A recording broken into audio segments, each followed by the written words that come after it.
I'm honored to be in France. I'm honored to be the ambassador to represent the United States here in France. In terms of what President Trump expects, he has a big agenda, which he's made clear in America, of trade, tariffs, deficits, military spending. So a lot of the commercial things, a lot of the business issues is what I plan to focus on primarily. In terms of, is it a challenge? I have a very steep learning curve because I've never been an ambassador. So I'm learning a lot, but I find that all the issues that are being dealt with, I am going to learn them and deal with them as the ambassador. But isn't it a hard time to learn? It's never a hard time to learn. It's a question of if somebody wants to learn and what to do with the issues. So it's a hard time to learn in the sense that there's so many problems in the world.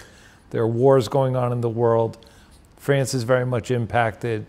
The tariffs, there's so many hard issues to deal with. But in terms of learning them and trying to deal with them professionally, I feel it's a challenge that I've been training for my whole life and something I will hope to make a significant contribution. What do you think about the relationship between President Trump and President Macron? Is it a good relationship and it can help you in your task? The relationship is a very healthy relationship. I think President Trump and President Macron respect each other. I know they like each other, but the countries have different issues that they have to deal with. So it's not that different than a marriage. You know, we love each other, we're married 50 years, doesn't mean every day we can have a different opinion. And we do often have different opinions. It's the same with the country. France is looking to protect its citizens, its economy. America has a $1 trillion annual deficit on trade, so it's looking to deal with its economy in a very responsible way. And President Trump also, he's a brilliant president, he's a brilliant businessman, but he's also wears a hat that most presidents don't wear, and it's a hat of a CEO. So he's looking at the economy unlike other presidents that don't have his business depth or brilliance. And as a result, he's looking at the deficit, he's looking at an unbalanced trade situation, and he's saying this is not sustainable or tolerable. It's not good business for Americans. So the relationship with the countries, I think, is very healthy, and I think it's built on a very good foundation to build on much more. But everybody has to recognize that each country has its own issues for the betterment. Everybody's trying to do it for the betterment of their own country. Speaking about this trade war, yourself a businessman, and as a businessman, do you understand the resistance of the Europeans towards this problem of tariffs? Yes, I understand the resistance of the French. I understand a lot of Americans are not happy with the tariffs as well. It impacts a lot of businesses, a lot of businessmen, business people in America that are very, very strongly impacted by it. But everybody has to recognize what they're trying to accomplish. And President Trump is dealing, in his opinion, and in my opinion as well, I think he's dealing with something that is going to yield short-term pain for a long-term benefit. And so the tariff is uncomfortable on both sides of the ocean. But will the result get the patient healthy?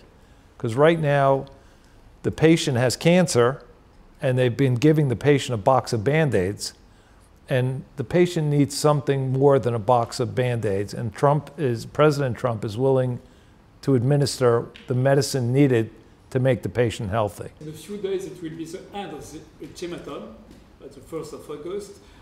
Do you still see possibilities of compromise? Yes, I see ability to compromise. I see the ability for both sides to come to a resolution.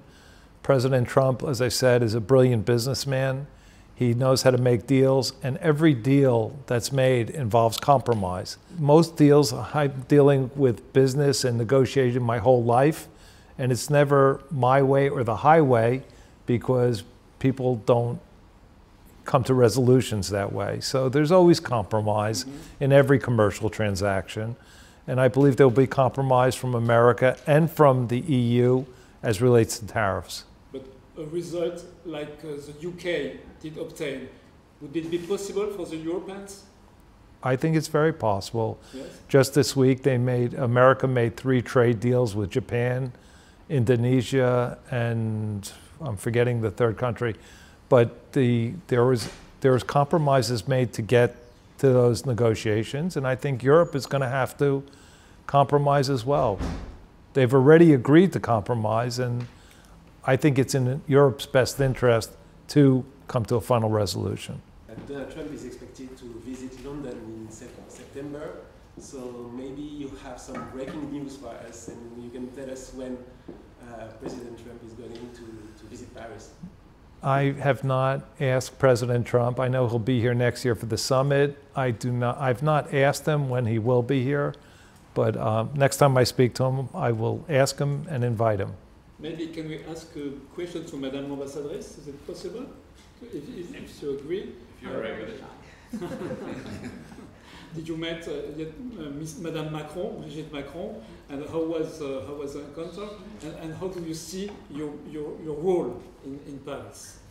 I did meet Madame Macron, and she was so lovely and so hospitable and welcomed me so warmly. I really was very, very impressed with her. She seems to be a lovely, lovely lady, and I hope I could do whatever I can for the embassy, for all the wonderful people in this embassy, and whatever they need of me, I'm here to do. Okay. Thank you. Thank you. Thank you very much. Thank you very much.